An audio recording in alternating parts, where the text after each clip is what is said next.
radio! Stand by. Bring it down on him! Come on! Come on! Observer, this is Assassin. Moving to your target. Yeah, Observer out! Too close, man. Shit! Assassin is hit! Assassin is hit! Shit! We're going down! Shit! Fuck!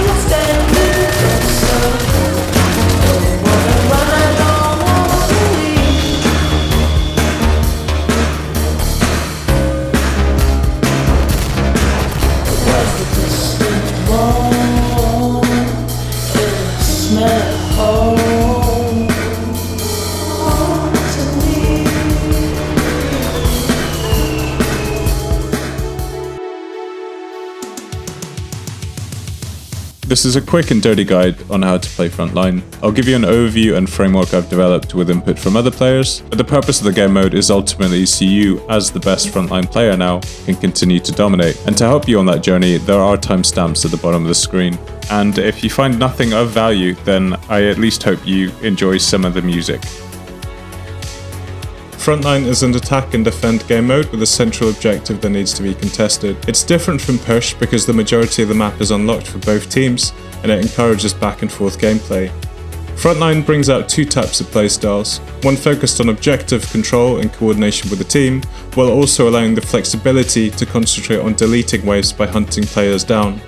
A team will win in 3 ways: running down enemy reinforcement waves until there's nobody left on the other side, capturing and holding the majority of objectives before the timer runs out, and fighting all the way to the last objective and destroying the enemy weapons cache.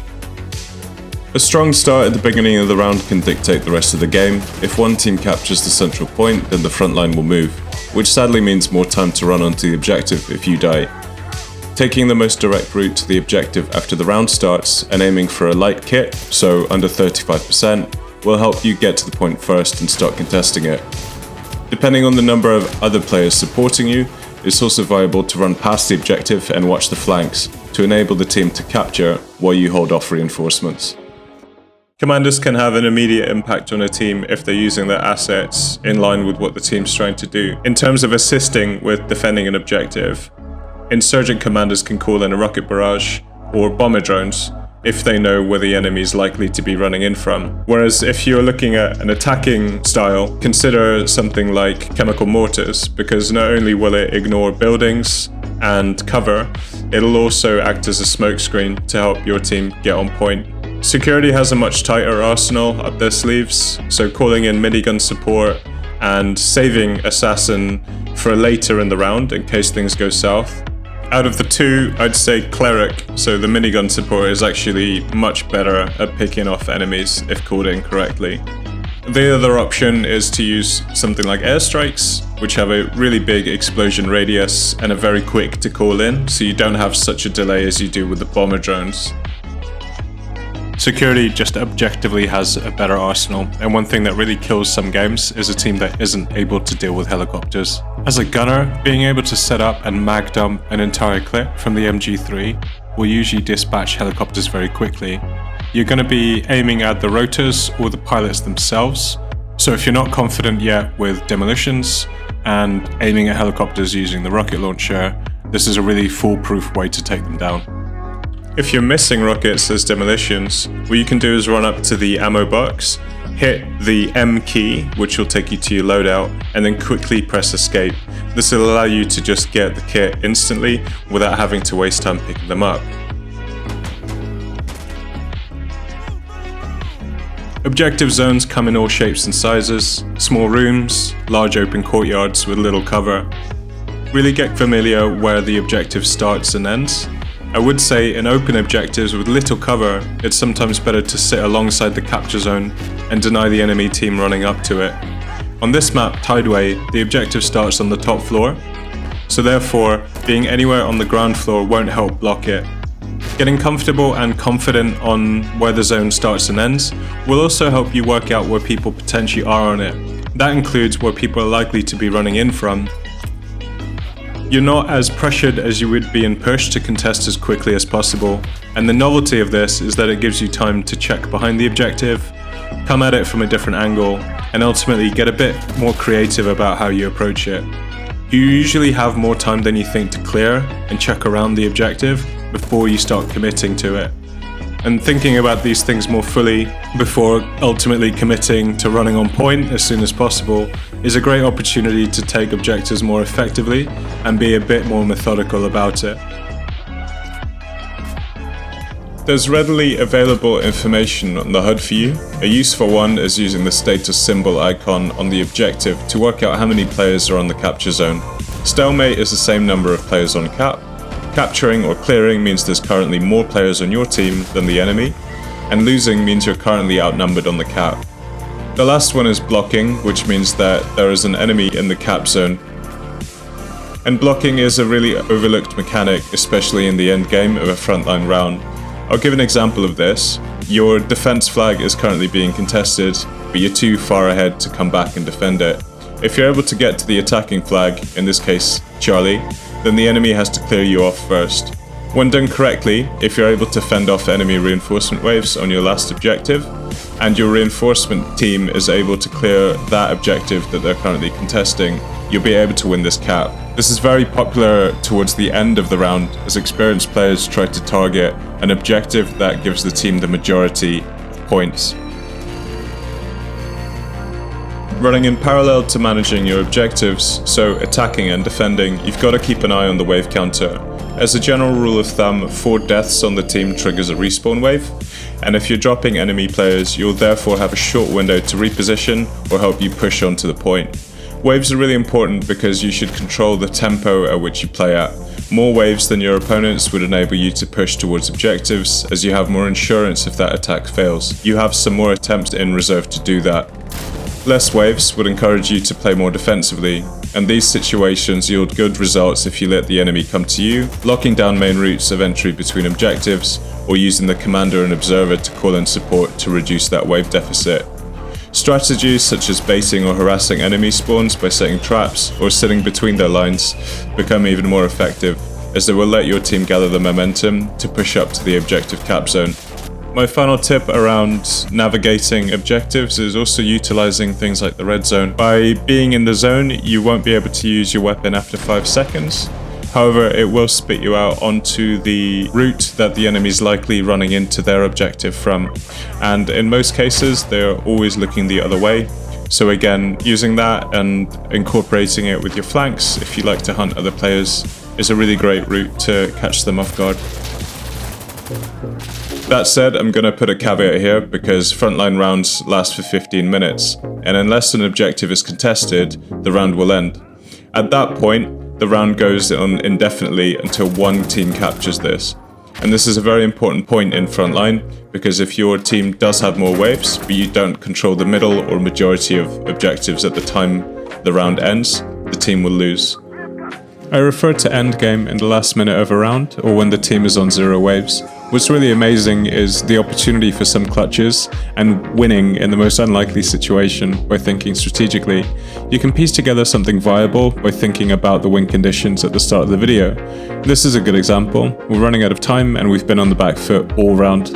Our team is currently pushing Echo to capture it, but I've run ahead to Delta, and this means that we start capping it immediately. So long as there aren't any other players on the team that are contesting that objective with me, we're able to stealth cap, and by the time the other team realizes what we're doing, we get the victory. This is really important because if there is somebody on the other team that's aware of how that mechanic works, then you can start to anticipate, and you'll absolutely know that regardless of the time running out, that's going to be their priority. So it's in your best interest really to sit on point if it's the central one and try and defend it as much as possible.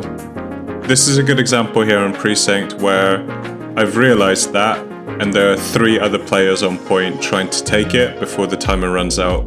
So using my status icon on the HUD, I can start to work out how many players are potentially around.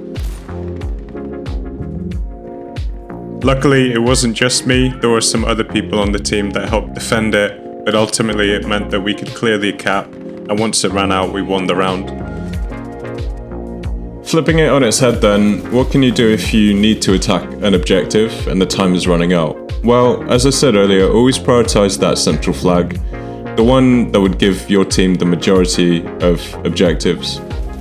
Identify what's irrelevant. If it's endgame and you're blocking the central cap while enemies are on your defense flag, you currently hold the majority, so stay put because they're the ones that have to run to you now.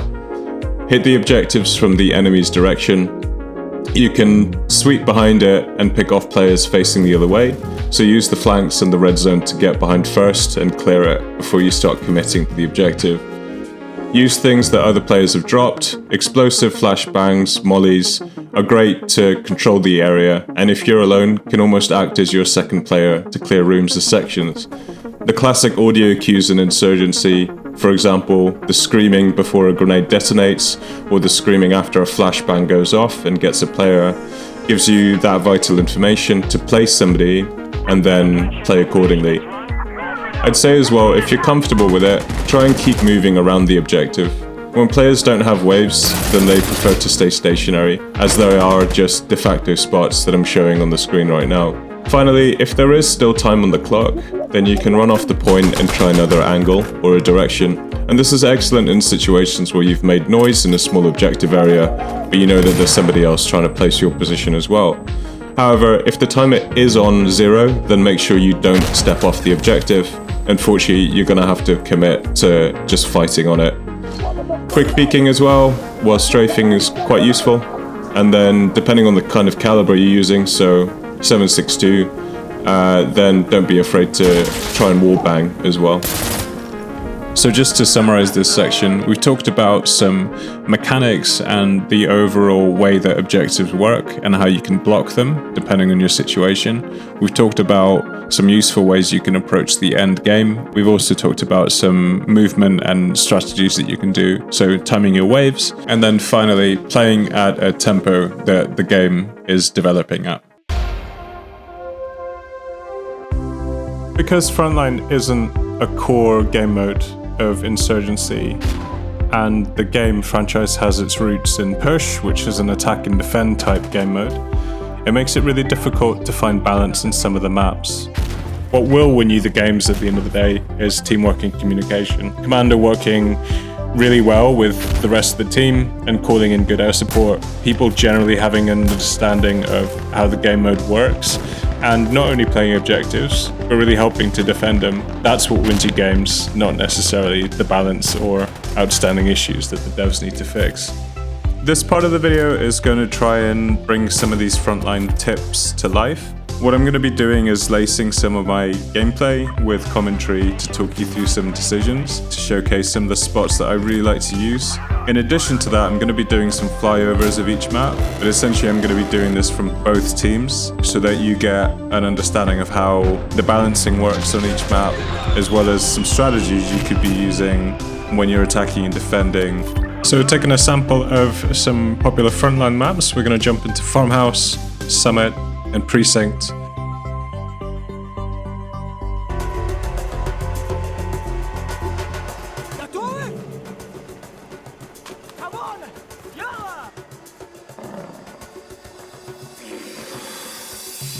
Farmhouse, always going to be a map that's voted for by a number of players. That's because it's one of the older maps, it's also got its roots in Push, and I'd say people are quite familiar with most of the sections from other game modes. If a team captures 2 or more objectives on Farmhouse, it's generally a done deal until the end of the round.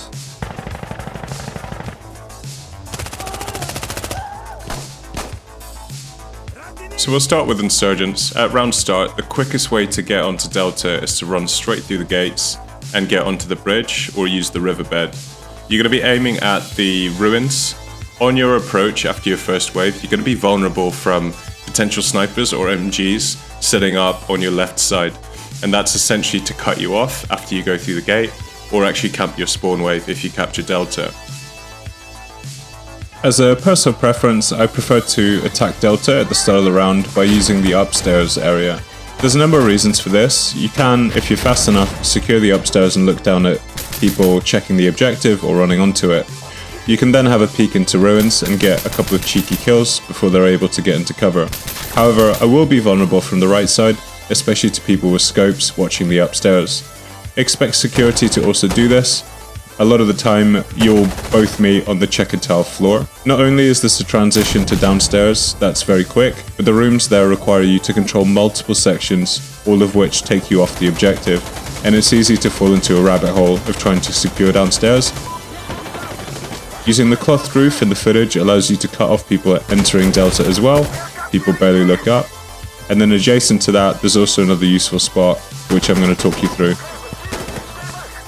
The ledge in the footage is in the cap zone, so you can carry on contesting it and use it as a way to see if people are running on point. I also use it to call in commander assets for both teams, giving you a fairly good view of Charlie or Echo going the other way. You can see how effective it is to use if you have some cover in front of you, although you do invite yourself to a headshot if people know where you are.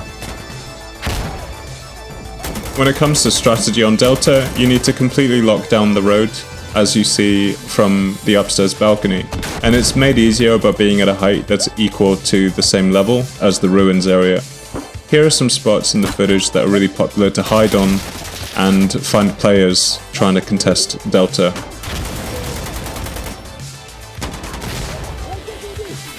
Another popular spot is here because it gives you cover from the entrance from insurgents, and it gives you enough wall cover to actually hide you from anyone walking into the doorway.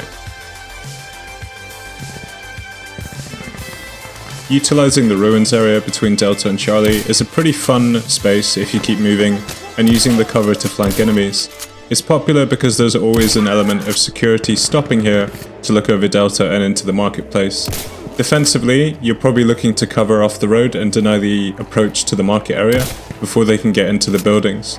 Don't be afraid to use the upper ledges and balconies, as I've shown before, to maintain the height deficit. The red broken building between the two objectives acts as a sniper nest, whereas the downstairs can be used to cut off reinforcement waves, carelessly running at Delta from Charlie.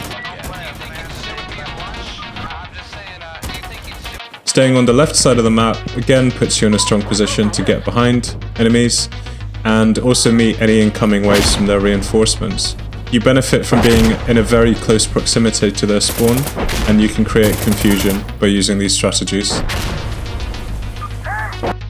Assuming that you haven't been able to capture Delta, it's going to be really difficult for the team to then push through the gates again and enter Delta as we did at the start of the round. The central lane's going to be likely to be locked off from snipers or machine gunners, so it's probably in your best interest to try and get a sightline there first. However, there are some spots that can counter that quite easily. Generally, using the riverbed to maintain that height deficit will allow you to pick off players trying to commit to the central tunnel or running around the map. And at this stage, it's very common for security to start pushing all the way towards Echo. However, by hunkering down and getting into positions that lock off the flanks, as I'll show you, you can get a pretty firm footing. I'd say if you're able to fight all the way to the broken wall, your main priority should be to stay inside and time attacking Delta in line with the different wave counters, which indicate another enemy spawn wave. Try and do as much damage as you can before pushing on to Delta, because it will be quite difficult to take it. As I mentioned, central lane can get very busy, so just be conscious of snipers or people with scopes are really looking at that direction before you start peeking it. A lot of insurgent waves actually get lost just by running through the gates again to be mowed down before they reach anything substantial. 3 notable mentions would be to use this spot here where you can peek your gun over the fence and snipe people at the wall. Then coming all the way back to Foxtrot and mounting this hut will give you a sightline to the broken wall as insurgents are trying to defend against security players pushing through that middle lane. And then third, locking down the right side flank and sniping at distance. You have a number of different options to do this. Will stop them pushing and trying to get into Echo through the vulnerable window on the right hand side. If you can't go straight, go round. So using the left side flank, you're able to run up this pathway and get into the downstairs section of Delta. Now, completely conscious that security get helicopters, so if they're able to start the round quite well, then using Delta and Echo as a springboard to win the round will be very easy after calling Cleric. If you lose Delta, however, and you've seen the footage before this, it shows how difficult it is actually to push in. So I think your main priority is definitely using the ruins as an area to just pause. You're going to have a lot of people using the windows and the balconies to try and lock the area down. You'll also get some pretty nasty flanks going on towards your right side. And also be conscious, because when you cross the road, you might get mowed down by somebody camping inside in the downstairs building, or actually locking down the road with something like a machine gun. This is also assuming they haven't called in air support yet. So yeah, rocket barrage will just make it pretty much impossible to push through ruins like this.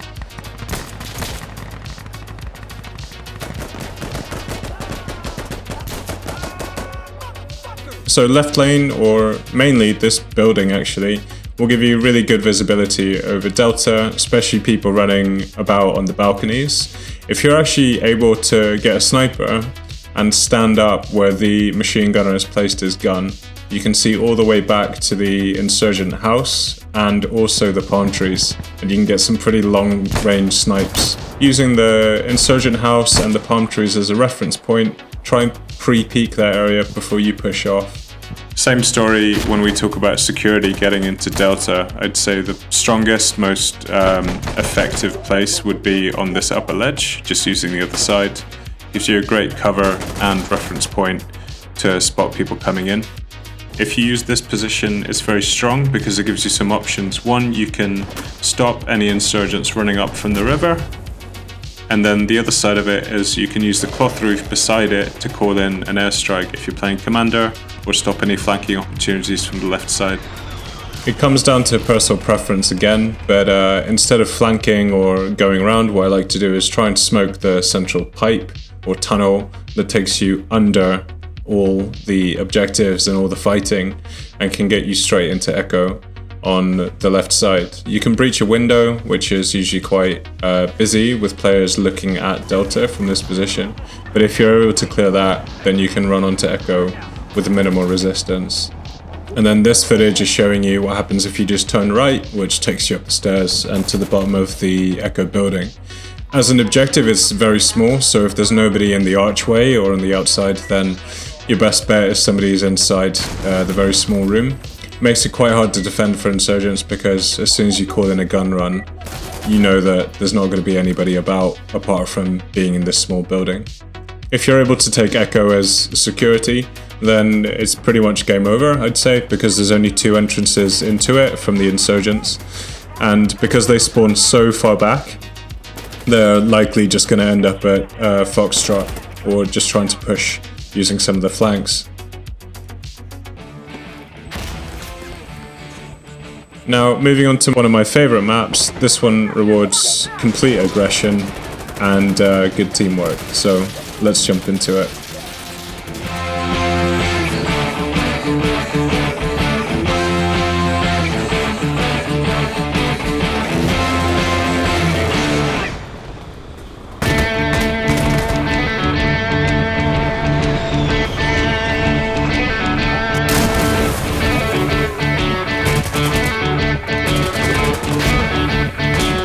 So, Summit, as the name suggests, it's on a fucking hill, and the most important objective. There's no two ways about it, really. You're going to be fighting uphill if you've lost that objective at the start of the round. I think general tips before we start getting into the spots and what have you. Definitely one where commander abilities are absolutely crucial to just have a firm footing, because the rest of the map can be really choke pointy, and it's actually a lot easier to hold some of the left and right flank opportunities because the map is so narrow.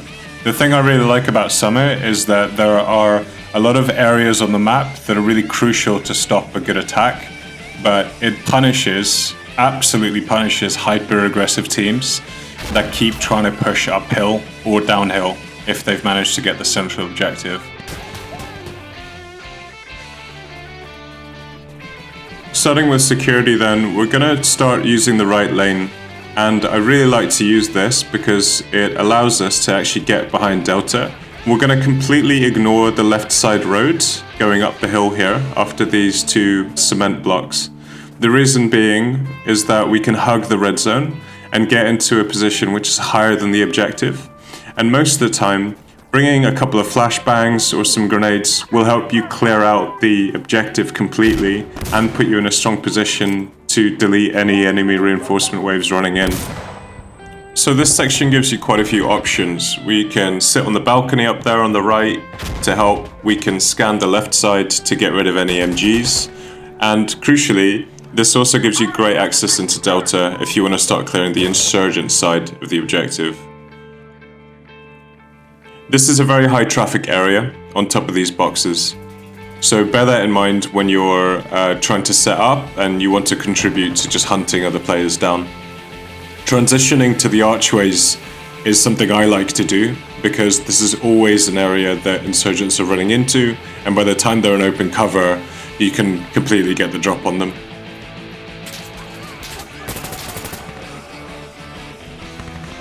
Bear in mind that once you cut off one wave and the next respawn wave hits, of course you're going to get a few brave players try and push through again, but it's more than likely that the enemy will now start flanking around.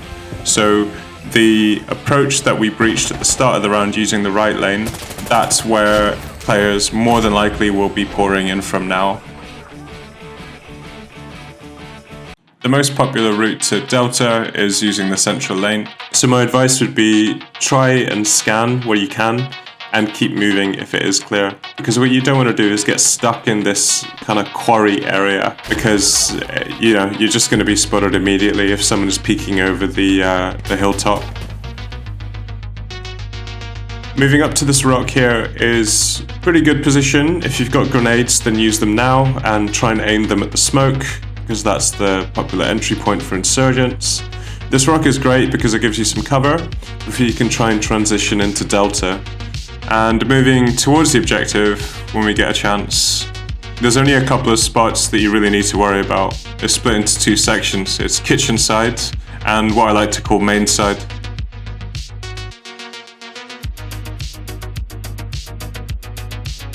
So on this ramp here, you're gonna notice a window, and one very stubborn spot is just behind this couch, which you can crouch jump into. That then gives you access into the kitchen.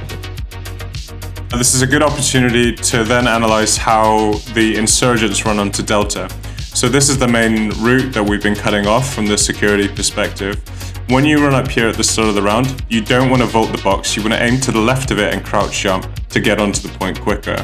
Now we see we've entered Delta, and at the start of the round, your most popular entry point for security will be up the stairs and round.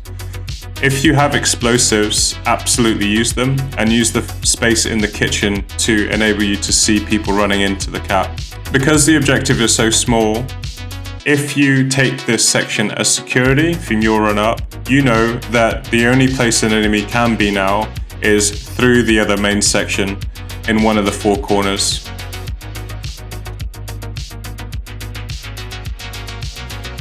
Now here's another example in the same situation, but we notice that both sections are clear. There's nobody in the kitchen, there's no one behind the couch, and all of the insurgents are in the 4 corners. The reason for this is there's a section outside of Delta which you can use as a visual cue, and that's the outside stairwell is also a cap zone. So you'll often have people sitting there and getting stuck. The window gives you a lot of visibility into the main avenues using the central lane. You'll be vulnerable, however, from the sandbags in the distance towards the left side. However, you can use it to get very quick transitions outside the building and pick off players, especially ones that are being stuck on the run up. The sofa is definitely my favorite spot to use if I'm trying to defend Delta. However, there are a couple of spots in the kitchen which gives you relatively good safety so long as somebody doesn't throw in a nade or fire a rocket in. So one is on top of the shelves, and then the other one you can use the cabinet. This is a really good spot because it's very common for people just to be looking down or in corners. So by the time that they're walking around, you can easily pick them off. I like to go to this balcony area and then completely ignore this very popular mound that looks at the stairs. Reason being is if you go about 10 meters after that, you can climb this pair of rocks here and you can get into a position that locks down the left flank because you'll be able to see slightly in front of Delta. So, assuming that you want to be defending Delta as insurgents, I'd encourage you to use the central lane and try and get in a position where you can essentially just camp the run up. So, using the stairwell, otherwise going all the way down to the bend and hunkering down. Alternatively, you can go above this and get onto these rocks, which gives you good visibility into Charlie, where if you're a commander, you can call in something like Chem Mortars or Rocket Barrage.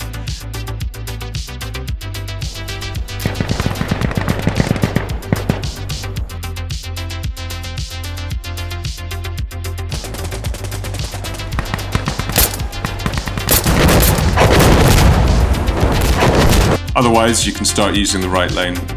So this left lane for security is something we haven't talked about much yet.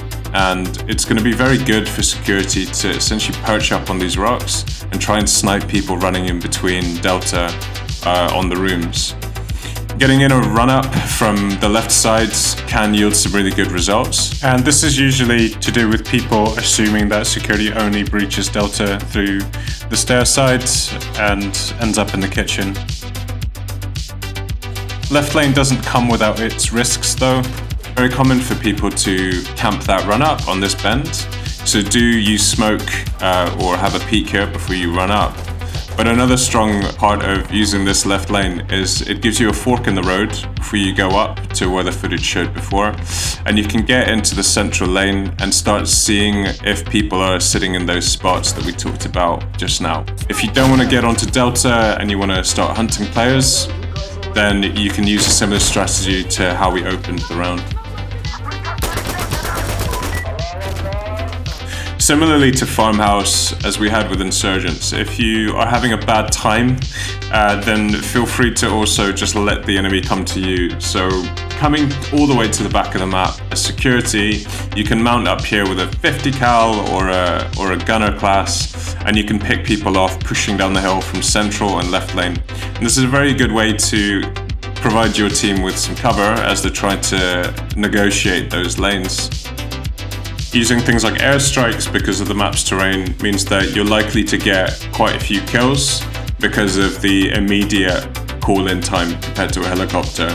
As insurgents on the right lane, you can mount these rocks and completely lock down central and right flanks from your perspective.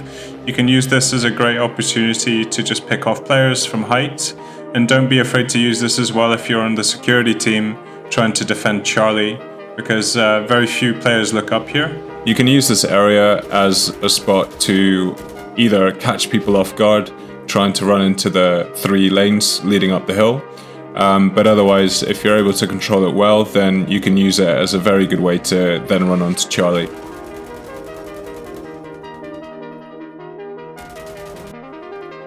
The kitchen side, you have a few spots in here. You can go behind the fridge, or you can go into the corner where the character's standing now and go prone there. That dark corner is one that catches a lot of players off as they run up the stairs. Alternatively, you can go into the room with a bed frame and get behind it or go prone, because it can be a very stubborn room as the bed frame can catch and stop some bullets. So this guy is currently trying to hold off 5 security players. He gets one, but as they push, he then transitions from kitchen into the little room, and you can just see how many people are chasing him here and how long it takes them to actually clear the room. The other overlooked spot that I don't see players using is using the window as a transition to go downstairs. And if you're able to get behind this little chest of drawers here and get behind the door, you can punish players quickly pushing in. The other way to use that window is to use it to drop down onto the roof and play off and on the objective as and when needed. You can play off objectives to stop players running on, and you can play on to contest it. But I like to use this a lot because it gives me a lot of options to just change position or height very quickly. Now bringing it back full circle, you can use the left lane, again as we started the round, to try and pick off security players, trying to do a flank on Delta. And a good counter to this spot is going all the way down to the construction area. You can actually have a sight line and counter snipe or lock down this flanker's security by going in the building, going up the stairs, and setting up on this balcony here. So what other checkpoints exist? Well, apart from the hill between Charlie and Delta, a real bloodbath can start to form between Delta and Echo, and this is primarily due to the very narrow alleyways and the height disadvantage that you have from Echo to try and help contest the central point. In this example, I'm playing security and I notice a lot of smoke going up, a lot of coughing and shouting, and at this stage I call in an airstrike and we manage to get 6 kills just because people are stationary on the other team and not using the flanking opportunities.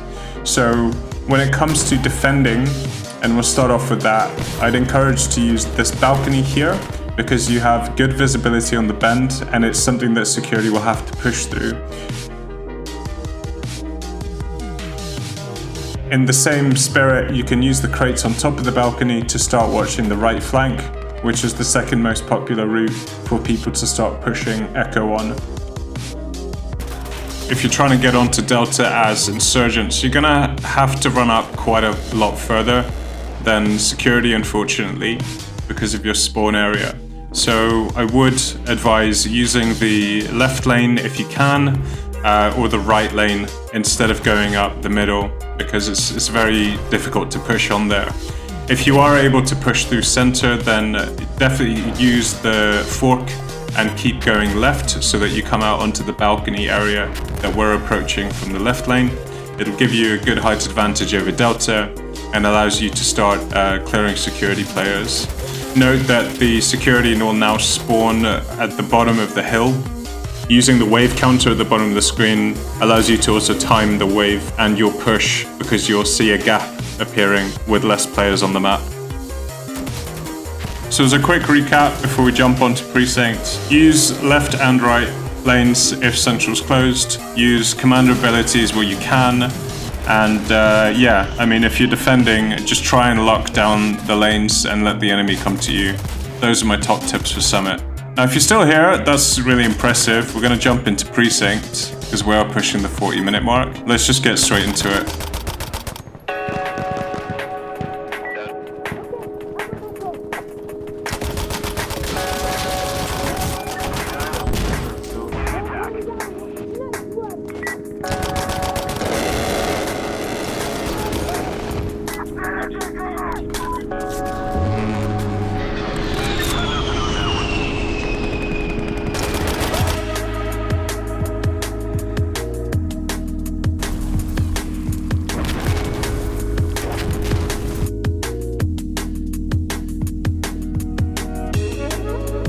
Precinct was the remake of the original 2014 Insurgency map. It offers a complex middle objective and center, and players have to negotiate downstairs hallways, upstairs balconies, all of which take place at different engagement ranges. Considering there aren't any terrain limitations, it also means that all lanes on the map lead to the central ministry. So I think starting off with a gameplay observation, it's very easy if you're against an experienced team to start getting rolled on if you don't have adequate defense, because there are just such quick transitions between some of the objectives. In my run-up at the moment on the footage, we're going to start using the left side, and this is probably my most frequent opening. The reason being is that instead of going into Delta and getting really busy on the objective, what I like to do is flank all the way around, partially use the red zone, and then come out to take the upstairs on Delta. And you'll see that this is just such an effective way to do it, because one, all the enemies are looking the other way most of the time, and two, people in the objective can be easily picked off because of the height advantage and the visibility that gives us. But ultimately, you know, clearing or trying to contest as much as possible around and control the objective allows the team or you to then safely assume, okay, the waves are wiped, we can then take this objective. The frustration that comes with players that aren't really familiar with Precinct is they encouraging to get on point and then contest it without really understanding why it's so difficult to do it.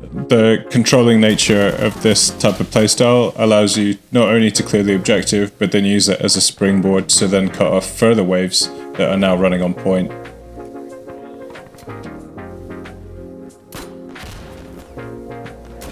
So let's talk about Delta as an objective.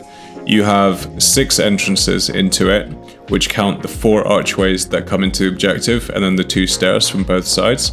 Incredibly symmetrical, which is great and I think is very good for balance. Of course, this isn't counting the vaulting opportunities to drop into the objective from the upstairs balconies. This slightly favors security as an objective because they have 2 windows at the back to watch over it, and the sandbags in the middle face the insurgent team. Therefore, both teams make good progress when they use the flanking routes to bring them behind the archways to take the upstairs floors first prior to attacking the central objective. Security can fend off the central stairs by planting down on the stairwells, and being lower than the floor level gives ample cover and escape routes.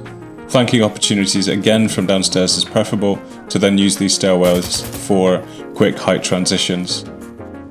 Similarly, as we saw with the insurgents, you can see just how quickly and how far you can run up to then start doing exactly the same thing we were doing on the other team.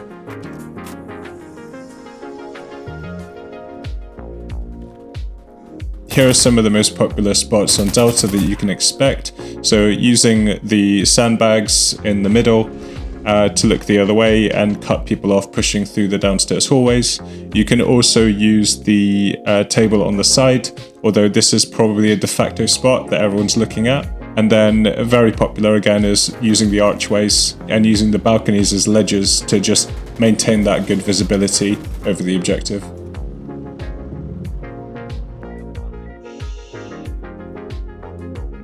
Now, because of the wide nature of the map and the fact that all lanes, as I said at the start of this section, end up in the middle in a ministry, it's also very easy for some rogue players or small groups of players to flank and push straight into Delta under the noses of a defending team. So I think early round to mid round, always just be conscious that committing to the next objective could also compromise your existing defense on Delta, because once an enemy is able to get into the balcony or start hiding in the downstairs hallways, it's very easy sometimes for them to just pick up and wipe an entire wave due to the tight hallways and structure of the map.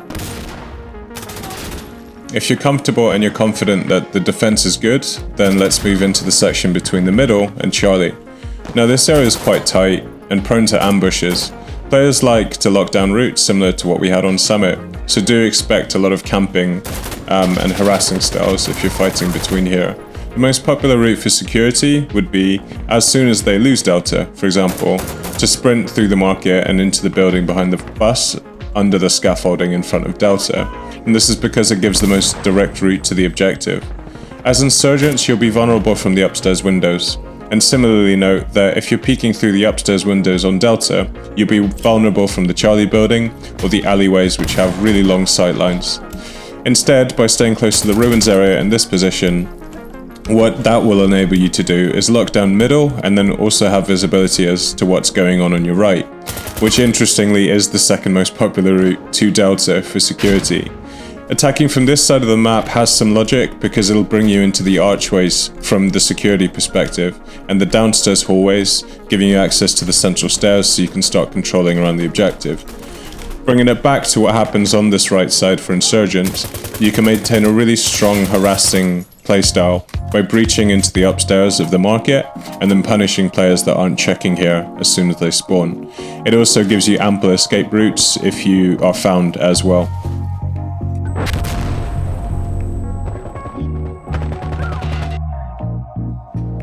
I'm going to try my best to articulate the next point, so just bear with me. But in the background of the character at the moment, you can already see 4 windows. You can see a number of corners as well on his run up from the bus stop.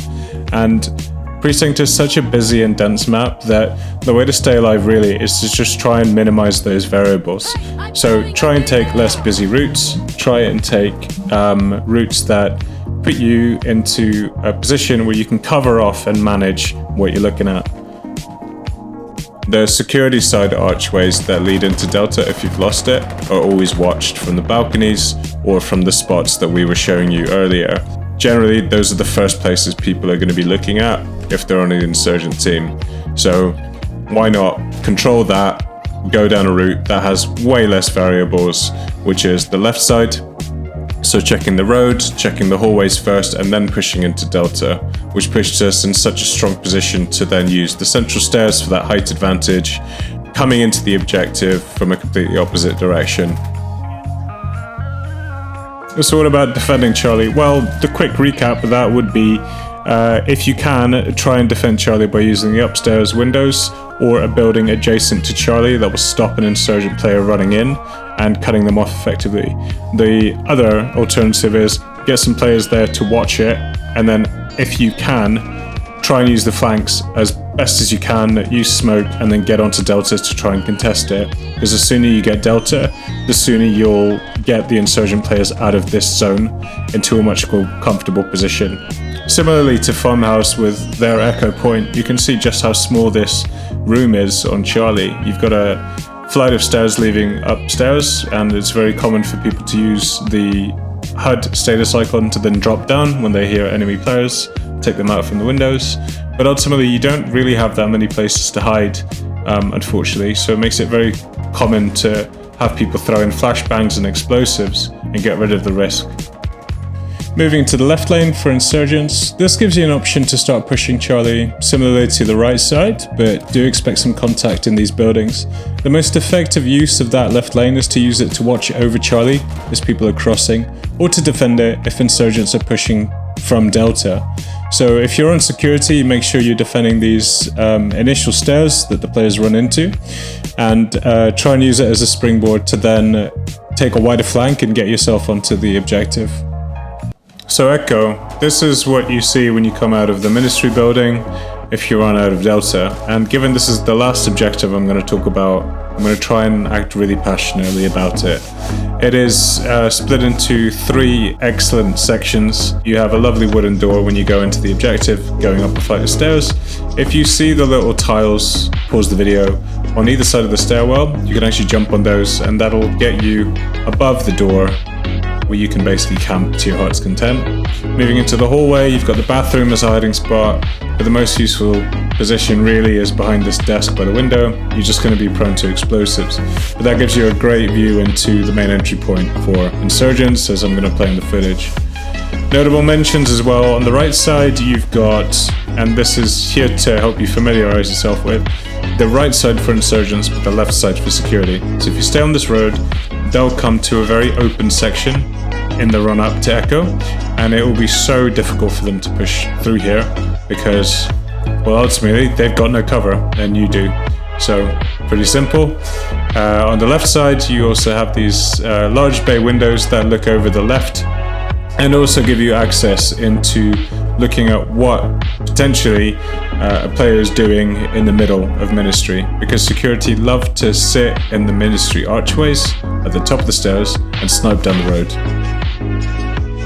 So as security, if you're attacking Echo, I'd probably use the tunnel underneath the Ministry to get you into the middle, and that will bring you out onto the road. So just be conscious of insurgent players running in there because they spawn at the bottom of the hill.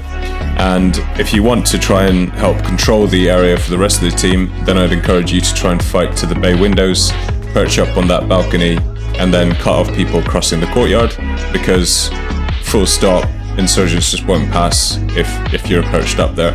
Echo is, as we saw, a very small objective. Your main point of interest is the door by the bathroom, which will allow you to just cut off waves that are running up the stairs. You can use audio cues as well to hear when groups are coming up the stairs, so it'll be very easy for you. Just be conscious that there's the 2 wooden doors on either side of the objective, which more experienced players used to really get them into the area quickly. So that's me done. That is everything I want to say about Frontline, and ultimately this has obviously helped you become the best Frontline player now. This was a really fun project for me personally. I really enjoyed meeting different people that play Frontline and had advised me on different playstyles that they use. Everything from the intro where I was syncing up music to trying to make a video in chapters and parts was a really nice experience and something I took away. That being said, thanks for checking in. Appreciate the kind of comments and engagement with my last video for sure. And hope you guys have a good one. Thanks.